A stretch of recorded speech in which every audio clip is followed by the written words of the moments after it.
Hello, everybody. Hello. Hi, Stacy. Hi. Everybody, I'm super excited to bring in Dr. Stacey King to our podcast because, like me, she is a physical therapist. And Dr. Stacey King, has been a physical therapist for over 20 years. She has a lot of tools in her tool belt as a physical therapist. She is a certified manual therapist, a board certified orthopedic clinical specialist, and her movement background includes competitive gymnastics. She was a pretty serious gymnast back in the day, went to college on a full scholarship on gymnastics. And she also teaches Pilates. In the past, has taught them to performers of Cirque du Soleil. Additionally, Stacy lectures and trains athletes on the role of proper nutrition with regard to fueling for sports performance and optimizing recovery, which is why we've brought her in today to talk a bit about nutrition. And she has a physical therapy practice in the DC area called Aspire PT and Wellness. Welcome, Stacy. Thank you. Thank you for having me, Alyssa and Nadia. Of course. Yeah. Thank you so much for coming. Before we get started on the questions that me and my mom have, come up with following one of our last conversations, I just wanted to ask what made you decide to become a physical therapist and a functional medicine coach? So that's a fantastic question. And to be honest, when I first started looking at what I wanted to do, I wasn't really sure, which I think is pretty common for a lot of high school kids. All I knew is that I was hurt a lot and I wanted to help people because of gymnastics. So I kind of tinkered around in college within the kinesiology background, like taking classes here and there. And then when I had my first real serious injury where I had to redshirt my junior year, that's when I was like, this is what I want to do. So it was really coming from a place of knowing that I had tools and experience where I can empathize with other people and know what it's like to go through injury or being hurt or not even being able to do not just competitive sports, but anything, what that limitation felt like, that I really wanted to help people. And what I liked about PT is I have so much time with my patients versus going to medical school and just being like, okay, here's a prescription, or okay, you need surgery or whatever it is. So that's how I got there. To answer the second part of that question for functional medicine, over the years, I would get questions a lot from my patients about how do I get ready for surgery? Is there anything I can eat? What can I do to recover from surgery? And that's a piece of what kind of got me really interested in the role of nutrition in the healing process. So what could I do to help my patients even more? So I like to say there's only so much I can do with my hands, and the rest of this has to happen internally. And if you don't set your body up for an optimal healing environment, you're not going to get all the way there. Well, yeah, you can, but what can I do to help you get there faster, let's say? And then my own personal journey with health issues, trying to figure that out, it kind of all culminated together into this. This is a great ad and something I feel all PT should really know about. Yeah. I think it's really interesting that you didn't have your first major injury until your third year of college. Well, so I actually had my first major injury the day after I came home from my recruiting trip from the University of Maryland, which is where I ended up going.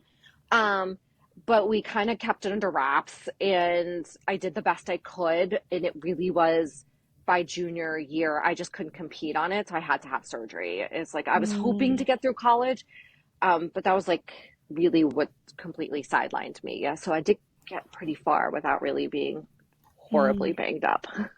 Yeah. Were you able to compete your senior year, or did it?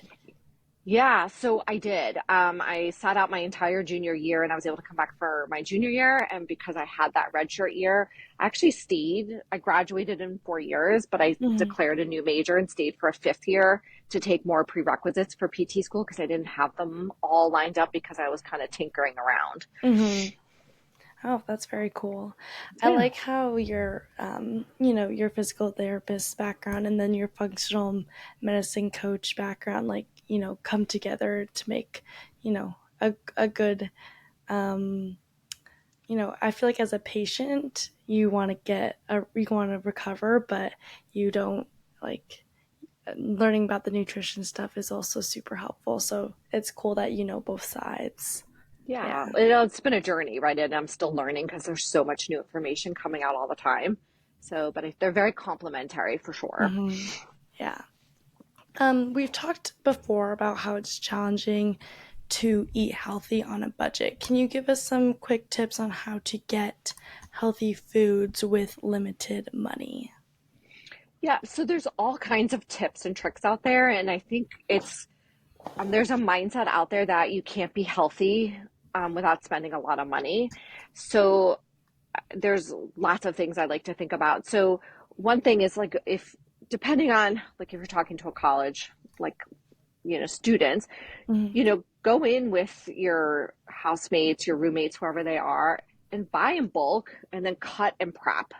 Right. So if you buy like a lot of celery, for example, if you cut it and prep it, it's ready and then it's there for everything else that you need, versus buying things pre-cut already. So if you're buying those individual serving sizes, it's more expensive because someone else has already done it. It's usually not as fresh. And then you're probably not going to eat it anyway. Right. So, that's one tool. Also thinking about like menu planning. So let's say you have that celery I just gave the example for. So what can I use that for? I can chop that and put it into a salad. I can use that to cook with. That could be part of like your basic celery, onions, and carrots that go into like the basis of all soups, things like that. I could put peanut butter on it. I could juice that. So just in thinking ahead, if I'm going to make like a salad in a jar, I'm going to get exactly what I need to make 3 to 5 salads, and that's going to go in there. So it's multi-purpose foods, but also not just going in to the grocery store when you're hungry and be like, that looks good. And then you take a bite of it and then it sits in the back of the refrigerator and kind of dies. Right. Yeah. Speaking of it kind of dies, is there a good way to store it in the refrigerator so that it doesn't die? So just like celery or like anything? Yeah, like anything. Well, okay, this is what we do. I'm like acting as if I don't know, but I just wanted to make sure that like you agree. So we typically like all the leaves and stuff get cleaned and then wrapped in a paper towel. And then in the paper towel gets put in a Ziploc or in a bag. Of some sort. But then I've seen other people like put it in a jar, like it's a vase, and then it just kind of like hangs out like a flower in the refrigerator. Yeah. So I love mason jars. One, they're recyclable, right? You just wash them and put them back out, and everything stores in there really well. So if it's celery, I'm going to chop it, fill it with the celery, add water, and you're golden. You just pull out the ones that you need. Okay. Herbs, I like to put herbs in just like that, like a plant in the refrigerator. And then you're just peeling off what you're going to take and use that. And it's going to last way longer. You can clean it, dry it, wrap it in a paper towel, put it in a Ziploc. But I try to be careful with my plastic use. So I'm either trying to use a reusable plastic bag, or if I'm going to use that one and then I'm going to just keep reusing it for the same item. So I'll mark it what it is. Other things that store really well in mason jars are berries. So every Sunday I buy my berries, I wash them and I let them completely dry on my countertop on a paper towel. I do use paper towels because I don't want to stain my like kitchen towels. And then once they're dry, like the strawberries, I'll cut the top off. I'll cut them in half or whatever, and then they're filled in mason jars, and they'll last well over a week. So if they're dry and if there's no like rotted parts to it, and it's great. And then if I don't finish it, then it goes into a plastic bag into my freezer, and then I use it for smoothies, or I'll add it to something else like overnight oats or chia pudding or something like that. Wait, back to the celery mason jar, and I guess carrots, and some other vegetables. It's in a bath of water, so you put the celery all in there, right? So I drink my water out of mason jars. We use a lot of mason jars in my house. So you would just put it in and have water in it, and then it's going to stay hydrated. So it's not going to dry out and get kind of yucky. Not sealed. But no, then I'll seal it for sure. Oh. Yeah. So, but if you have the greens and you're going to use the top, like the celery leaves or something, I'll take that off because I don't eat those, but I'll cook with those or I'll juice those. Oh, that's super interesting. Yeah. I wish I had like my own like refrigerator all to myself so I could just organize the way that I want to. I feel like it's harder right now, but I feel like I want to use the stuff about the fruit because I wish I could buy fruit more, but I don't do it that much because I always buy it and then it gets bad and then I'm like, well, now I'm throwing it away and I've only eaten half of it and it's all moldy. Yeah. And yeah, so I need to use that. Yeah. So mason jars are great and like you can get on Amazon and I don't know, there's all kinds of influencers that I follow that have all these like super cute jars, you know? So they're smaller ones, like, you know, it doesn't need to be this big, but I can get 1 pint of raspberries in here. But like when you get like the quart of strawberries, I have to use a big salad. Like it'll fill a big mason jar, not a salad. I make salads in them. That's just why I said that. So it'll fill that. So it may be something where you get a couple of smaller mason jars, right? Cut the strawberries that you think you're going to eat for the week and take the rest and put it in the freezer. Once they're dry, you know, freeze them and now you have them for a smoothie. Or again, you could let it defrost and put it into overnight oats or chia pudding or whatever else you might be making. The once they're dry thing is pretty important. If you keep it wet, they get moldy pretty easily.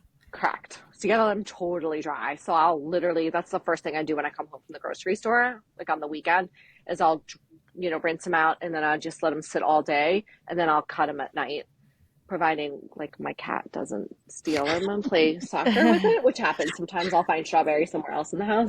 You gotta be a little careful. That's funny. Okay, so speaking on a budget, I actually went on like a functional medicine detox, right? And I was instructed to use certain oils, not vegetable oil, canola oil, and to stick to more healthy oils such as avocado oil, olive oil.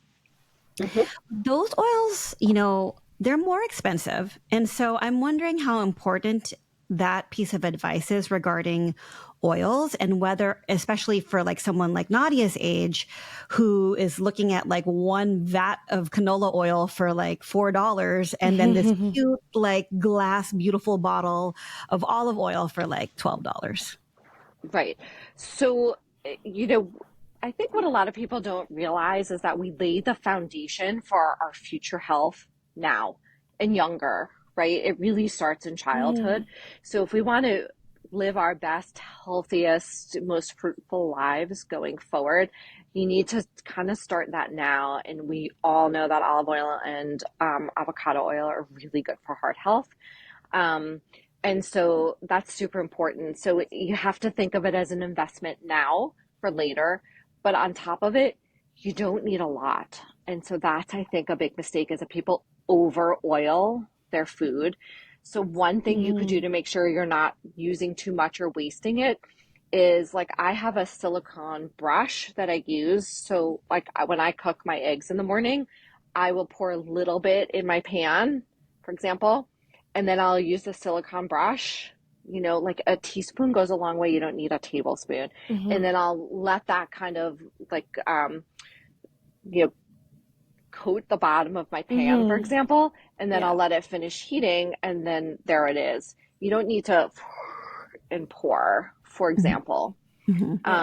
So it also, depending on the olive oil, like it's a low heat food. So if you're going to make a dressing with it, you don't need a lot, right? Just use what you're going to make, what you're going to use. So just because it calls for an entire thing of dressing and you're not going to use that, right?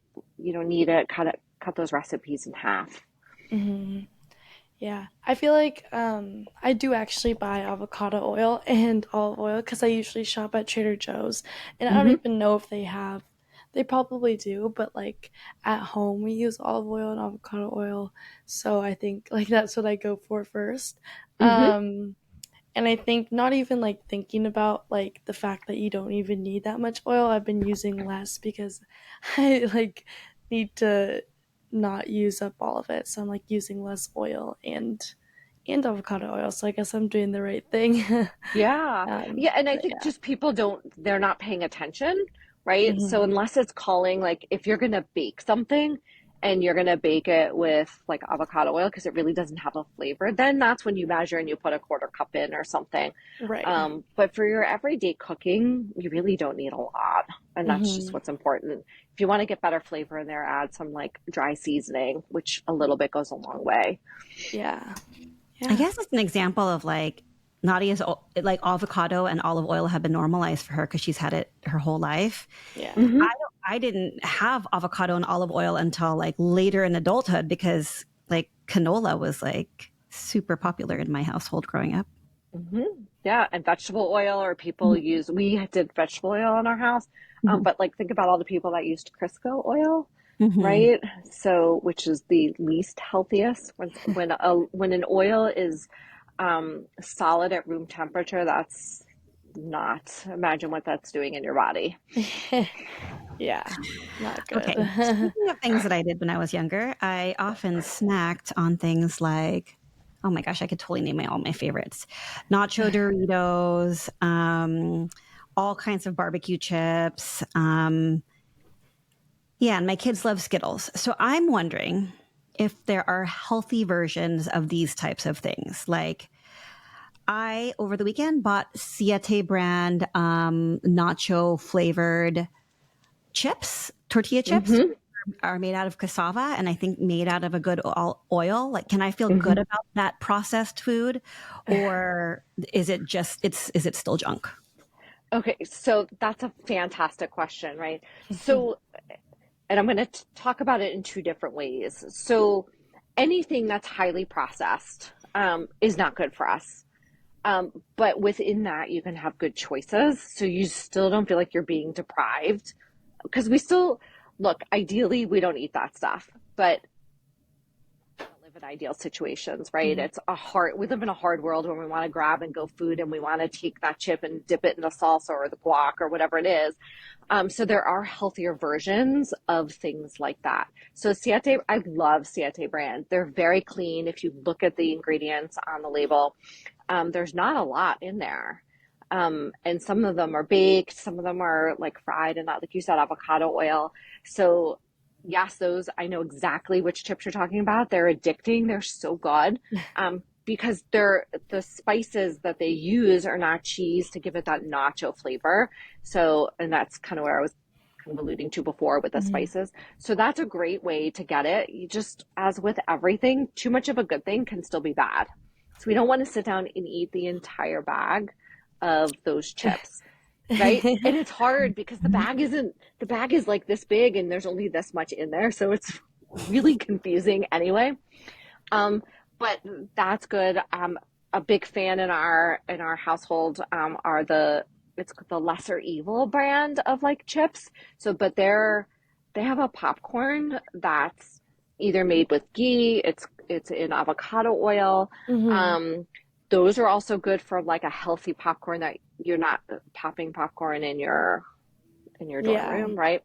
Um, so there is healthier stuff out there. Sometimes I'm a big fan of just roasting your own nuts in your favorite seasonings, and that's going to give you some of that. So you can make like a smoky kind of flavored with of your favorite nuts and just roast it in the oven or pan fry it, whatever, like in a pan, you know, Mhm. and you can do like smoked paprika and garlic and all these other powders. And then you can get something that's just as like rich and savory. On the flip side of that, you can do cinnamon and make it a little bit sweeter, right? Instead of a churro, think about your favorite foods and what spices can go with it.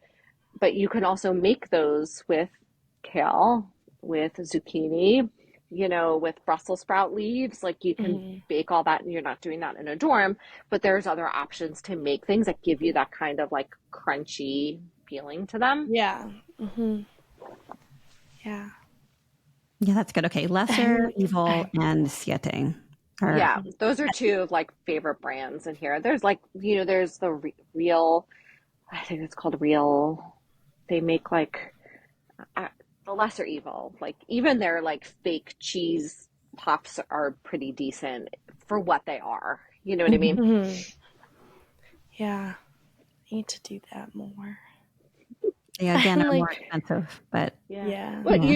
like seaweed, like dried seaweed, right? That's another good crunchy, salty thing mhm, for people who like the salty stuff. You can buy kale chips nowadays. Um, yeah, there are people who are making that like hippies, what made out. But mhm, again, these are all really processed, but they're a better version of it, but it's still Mhm. highly processed. yeah. I What feel about like healthy that's Skittles or some like candies? Oh, so it's called I think the brand is called Real. It's maybe that's where I was going with. They make like chocolate and they make like a fake M&Ms and M's, and they make fake gummy bears. So all those are a little bit better choices um, mhm, for them. But again, like limitations, right? So it's hard, like if you're studying for exams, which maybe you are now since it's mhm, final season. Um, it's hard, we lose track. And I think that's more important than anything else, is not to be mindlessly eating. So if you're going to yeah, eat something, just, you know, take a small cup or a little bowl and like that's all I'm going to have. So you don't keep yeah, going back and like, oh my God, I did eat the whole bag of, mhm, king yeah. size Skittles. I feel like I mean, most times when I'm craving like Doritos or candy like that, I don't even know if it's like that in particular, if I like need something crunchy or need something sweet. So I feel like that's a good way to think about, just maybe having a different option that can satisfy like that craving. Yeah. Is And good. sometimes another thing to think about when you're having those cravings, it's like sugar is highly addictive, right? So when you Hmm. start it, you can't stop. Literally, it's not because somebody's a weak person, it's just how our brains are wired. So start with a glass of water is a good place to start and then see what happens. And in general, it takes some time for your brain to register that there's food or that you're getting Hmm. that. So we eat when we're starving, think how much we eat, and all of a sudden, a half an hour later, we're like, I'm so full. I can't believe I ate so much. So to kind of pace it that way, and again, it comes down to being, like I said earlier, just being mindful of what you're putting in your body. Sometimes it's the conversation of like, is this really going to serve me? So if you're Hmm. studying and it's late and you're looking for the sugar because you need that jolt of energy, you're going to crash and then you're going to need it again. And then your brain starts going into, I need more, I need more, I need more. Hmm. Yeah. So, but there's no sustenance to that. It's not going to fill you. Hmm. It doesn't give your body what it's actually looking for. So, or start with a piece of fruit instead and see what Hmm. happens there. Yeah. Yeah, that is good.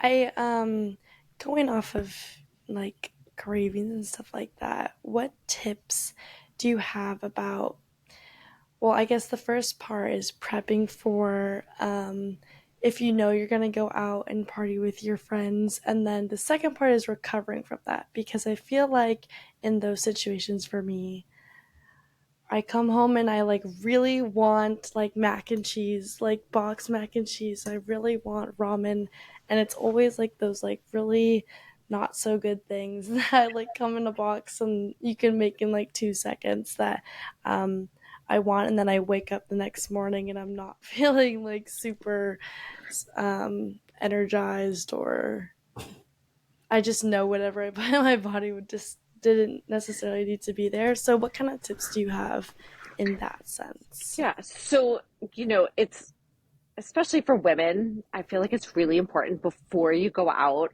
on the town for the night is to make sure you're hydrated. So Mm. if you need to load with some electrolytes, there's some clean brands of electrolytes out there that are really good for you versus a Gatorade, which I'm honestly not a fan of. And that's just me Mm. personally. There's too many ingredients in there that are not readable, right? So, Yeah. if you're going to go out and drink, make sure you're hydrated because we Mm. feel worse the next day because we're dehydrated, right? And that goes with all kinds of things like working out also. Mm. And there's more and more science coming out that either we're dehydrated or we're overhydrated, and then we become something called hyponatremic, which means we've now depleted our sodium stores because we're drinking too much water. And Mm. so our electrolytes get out of balance. So make sure you're drinking a big glass of water with some sort of electrolytes in it before you go out. and eat something, because when we go out and we're partying, things are going to hit us faster if there's nothing in the system. Yeah. And so that can be tricky, right? Because some people want to feel really happy really quickly, so they don't do anything. And then you get in trouble, right? And then you come back and you don't even know what you're doing. So, and then on the flip side of that, and we talked about it earlier, is if you have things that are prepped already to go when you come home, then having that highly processed ramen, may not be an option, because maybe there's something in the refrigerator waiting for you that's slightly better for you. Hopefully strawberries. Or like right. And we're not nothing. but like if you wanted like that mac and cheese that you said, if you had made your own from scratch, if that's even a possibility, with a healthier, when you think about like that powder, that's not food anymore. But if you can make your own, or have something available that's like slightly healthier, like at Trader Joe's, if there's something in there that's like, okay, this is my portion size and it's ready to go and I can microwave it, but at least the ingredients are better than like Kraft, then you might have a better shot at surviving that next morning of not feeling well. And I feel like, most people know to make sure you drink when you come home, right? So if you're drinking your water and then you think about how you're feeling, you might have a better chance of, avoiding the things that might be triggering to your belly. Yeah, totally. In my ideal world, I would be able to make my own mac and cheese every day. But I do find myself being more mindful recently, because I just I'm in a like a house, like apartment right now, just for the summer. And just having like my own like home like kitchen makes me more mindful of like the ingredients and like the stuff that I'm eating, which I had a kitchen in my dorm, but I don't know, I feel like it felt different. It was more dorm like, so now I don't know, I'm trying to eat less of my ramen. But yeah, that's super helpful. I also, these were like my own questions. I also wanted to know if you had any advice on what to eat before, like during your period. I sometimes, right before or right after my period, feel super nauseous just eating anything like super oily, or like even thinking about eating something super oily, or eggs and stuff like that. So I was wondering if there was like anything that you learned or you told other women about like what, I don't know, like the best food to fuel yourself during your period or after. Yes. So, when you think about your menstrual, so this is not my area of expertise, but when you think about your menstrual cycle and what's happening and you're losing blood, right? The one thing I think of is like just to make sure your iron stores are good.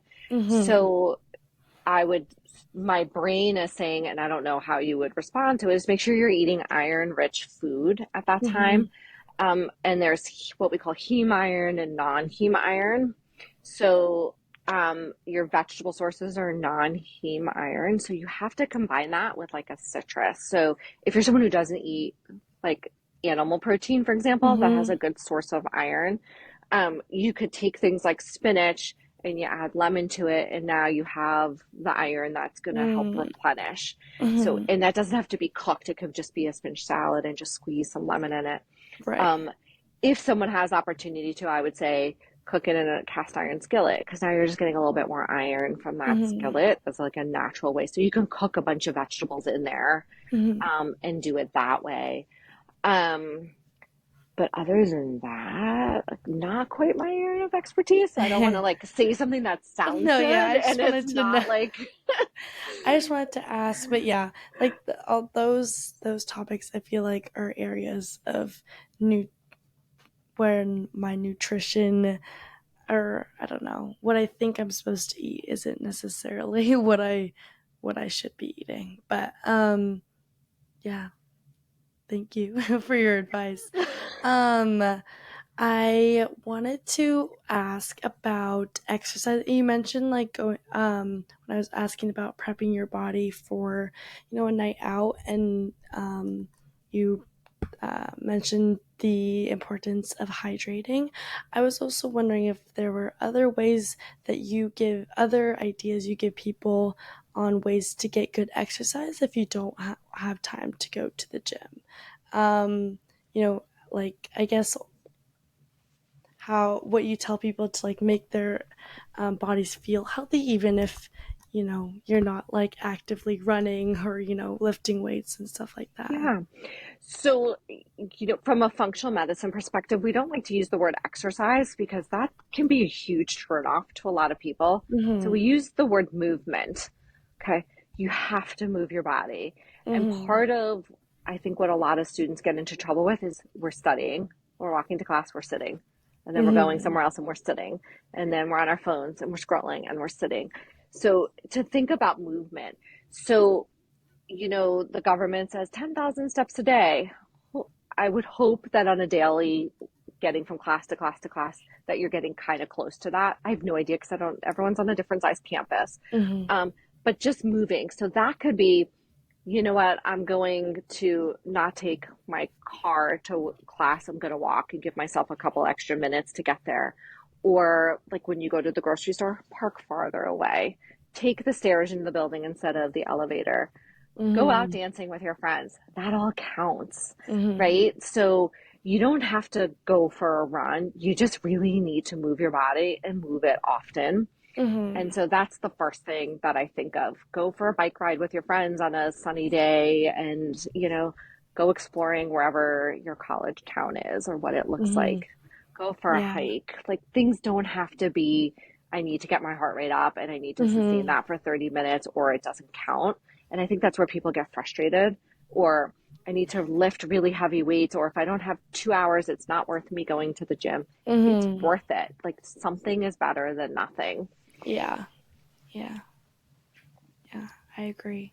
I feel like in the moments when I don't want to go exercise and then I do, or like I just go out, walk outside, I feel better. Yeah, and we need the vitamin D too. So, and a lot of us are vitamin D deficient, and we need the sun on our face. It just makes us feel better, especially if you're in a northern climate and there's not a lot of sun in the winter. It's so important, and we just feel better, right? Like, you just go outside for 15 minutes and come back in, you're like, wow, the sun felt good. Whether it's cold or not, right? Getting the fresh air, grounding to our environment, getting out in nature are also important. Yeah. And I think I want to reemphasize that whole idea of a little bit is better than nothing, right? So if you think to yourself, you're sitting there, you're studying, you're stressed because you have a final the next day, and you're like, oh my God, I haven't gotten exercise. I'm supposed to get exercise.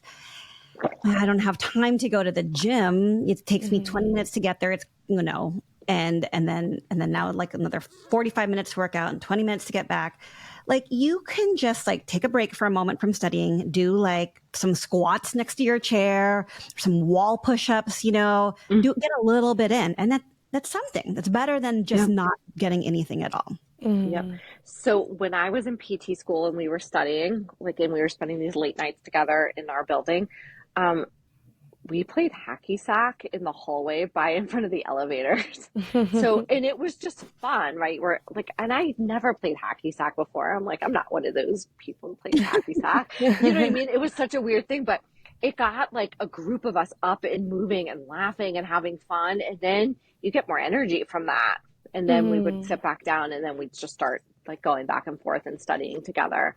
Right. So that idea of group, just again, moving, Alyssa, you had that's great. Get up. Yeah. Do some squats, run up and down the stairs a couple times and sit back down. It's just going to wake your brain up rather than popping open a Coke and chugging a soda back with some caffeine.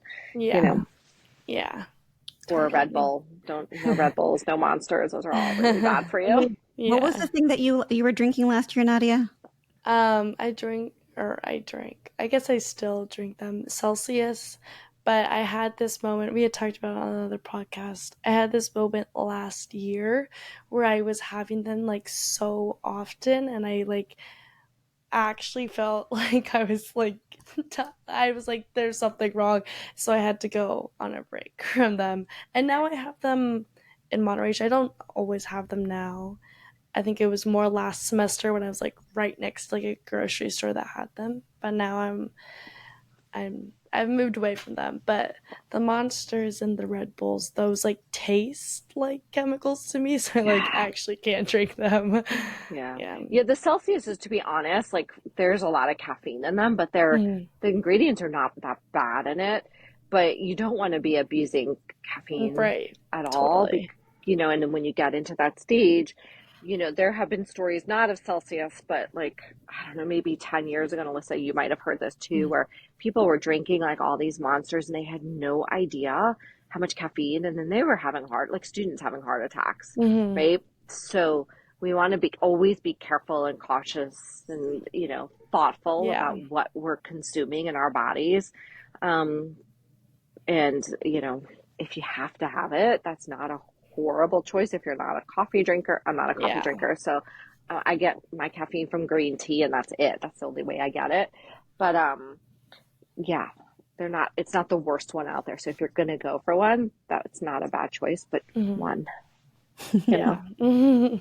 Yeah. Okay, I have a slightly controversial topic. Uh-oh. We've talked about it a few times on this podcast. The freshman 15.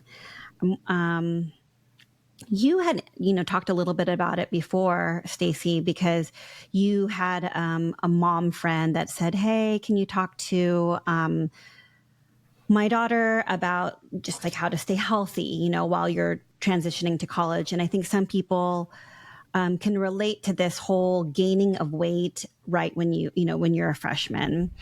And is that like poor eating choices? Is that newfound freedom? Maybe less exposure to the sport that you were so serious about in high school?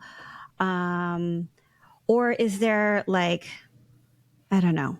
Is it just like a natural phenomenon that people are just definitely going to be gaining weight because they're still continuing to develop and grow into womanhood, and we should stop fretting about this freshman 15 thing? Yeah, I mean, I think, look, every family is going to handle their children the way they're going to handle them. I think it's important for kids to understand that this is something that happens. You're staying up late, you're partying, the dining hall food isn't great, your friends are all going and doing, and you don't want to be left out, kind of a thing. So you have social pressures, you have stress, your cortisol levels are high, you're not sleeping well. So you get this compounding effect of all of these things. And I think the best thing you can do is just have conversations with your kids about, look, I want you to go to college. I want you to have a good time. I want you to study hard. I want you to do well. You're there to study first, right? That's why we're sending you and why we're spending this money for you to go, or why we have loans or however you're getting to college. But most importantly, you need to be healthy, and I want you to stay healthy. So if we make better choices, we're not going to get as sick, right? Because everybody gets sick first semester, right? Yeah. All your friends get sick, right? And so if we can eat better foods when we can, right, and still feel like we're going to partake, then that's just part of the deal, and if you start getting to a weight that's unhealthy, then now we're unhealthy, and now we're going to have health implications for that. But everyone matures at a different rate, right? Some people don't want to hear it. I'm out on my own. My mom, my dad, my grandparents, whoever it is that cooks for you isn't doing it anymore. I'm making the best decisions I can. I think we want to have some grace with our students and our kids because they're under enough stress and pressure, and then that's adding more, which isn't great. But I do think that there's a place to have education in there without it coming across negatively, and just be like, I remember when I got pregnant for the first time and I went to my OB, and he literally said to me, he just remember the amount of weight you put on, you have to take off afterwards. Right. And I looked at him and I was like, but you know what? That worked for my brain. Right. So he's like, look, if you're going to gain 50 pounds, great. Just, you're going to have to lose the 50 pounds once the baby's gone. Right. If you're going to gain 20, then you have to lose 20. So just for me, that kind of clicked though. Right. Like, don't use it as an excuse to eat everything under the sun because you're pregnant, and I am pregnant. I'm eating for two. But it's kind of that same concept. Like, our bodies are changing. Your bodies are coming into a more womanly body. So things are going to be proportioned differently, and that's okay. But we just want to be as healthy. It's more about being healthy than less about like what your number is on the scale per se. But if you're crossing way over a line, you're going to have health implications, and that's not going to be good, right? Because then we don't want that like yo-yo thing that starts. Okay, I gained the 10 pounds, now I got to lose the 15, and now I've gained 20, and now you're in a lifelong battle because you've really adjusted your metabolism and you kind of messed it up, and that can take years to bring back online. Yeah. We talked about it before, but I feel like after I was abroad my first semester, and I definitely, like, my eating habits were way different. Everything was different. I was like so far away from home, and because of that, I feel like I experienced the freshman 15 and just like stuff around that, just like my everything was changing. I wasn't exercising enough. I didn't really actually realize it. I mean, I did realize. I would talk to my mom about it, but like physically I didn't realize it until like the very end, and then I would think back and be like, wow, like I also didn't feel very good like mentally or emotionally, and like because I wasn't feeling good physically, it was affecting other things. And so yeah, it's definitely important to be mindful of it, just to I don't know, make sure it's not affecting other parts of your life, and make sure you're aware that there's a way to go back to a more healthy not weight, but like a healthy body. It's a balance, Yeah. right? And it's you know what, you guys are growing up and you're maturing and you're learning, and that's okay. You know what I mean? So I don't think we have to be so awful to one another. And then look, people go the other way, and the next thing you know, that they have an eating disorder, right? And so we don't want that either. So you're in a growth phase, and we have to honor that and let you guys figure that out, right? So if you had really good, foresight and insight into who you are. Look, when I was eating like this, I didn't feel so good. So if I don't feel well in my like body, it's going to affect my mental status also. Yeah. And Totally. so, and then you get hard on yourself, which creates more negative thoughts, which then for some people creates negative eating, or some people get so stressed they don't eat. Right. So it's such a delicate balance, and everyone needs to take it, individually, because you don't have the same body as your friend, as your mom, right? You guys might have similar body types, but you can't compare to anyone else because you're uniquely you, and your DNA is unique to you. Even amongst twins, it's still different. So we have to respect that process. But I like that you said you recognize that, you felt that. So who cares? You gained 15 pounds, you feel better if you adjusted your diet, and then it'll start to come back down. Yeah, exactly. So, I think it's interesting what you said, Nadia, that like when you were all the way abroad, that was like your worst eating time. I mean, it was also a new place and you're just trying to figure it out. Then you were in a dorm. Like it feels like the closer you are to a home-like environment, the better you eat, right? Because it was a new environment. I wouldn't say when I came back to Boston afterwards, it still was bad. But then now, like, I mean, I feel pretty comfortable in Boston, and it's less of like a new, scary place. So yeah, I definitely think how comfortable I feel in a city definitely affects my eating habits. But that's interesting. Okay, one more question, Stacey. Last question. Okay. We're talking about all this like healthy eating, and I think it's great that Nadia is hearing all this advice from you, and I'm hoping that our listeners are hearing it too and taking it into consideration. But what advice do you have for a young woman in college who is interested in eating healthy, but they're surrounded by other people that aren't doing the same? Yeah, that's really tough, right? So you've heard the saying, you are the sum of the 5 people you spend the most time around, right? So your friends are your friends. And so that's tough. And especially if there's somebody in the group, like if you're the one who can't have gluten and everyone else is eating gluten, or you're the one who's lactose intolerant. Yeah, that's really hard. I mean, you have to know what's going to work for you, right? And, stick to your guns. I feel like your generation is really good. And I'm totally stereotyping here. You guys stand up for yourselves, right? And that succumbing to peer pressures, I sense, especially with my kids, is different than how it was when I was growing up. Like that need to conform is, I feel like not, we all want to feel like we belong, but that conformity feels different to me. And you can correct me if I'm wrong. You're the one in college, not me. No, I feel like I agree. So, it's just staying true to who you are, right? That's most important. And, you know your body better than anybody. No one else does. And, if you want to be healthy, it's so hard to be around people who aren't. But I feel like that's when peer groups start to change too. So, look, if you're around a bunch of people who are doing drugs all the time and that's not your vibe, then you're going to leave that group and find people who are more like you. So if you decide you want to become a vegan, you're going to go seek out other vegans because that's your community. Those are your people. So, we have our friends, but who else is out there who could also be your friends that are going to support you and come up with ideas to help you in your journey? Yeah. Yeah. Well said. Yeah. I mean, for all things, not even just nutrition, but for all things.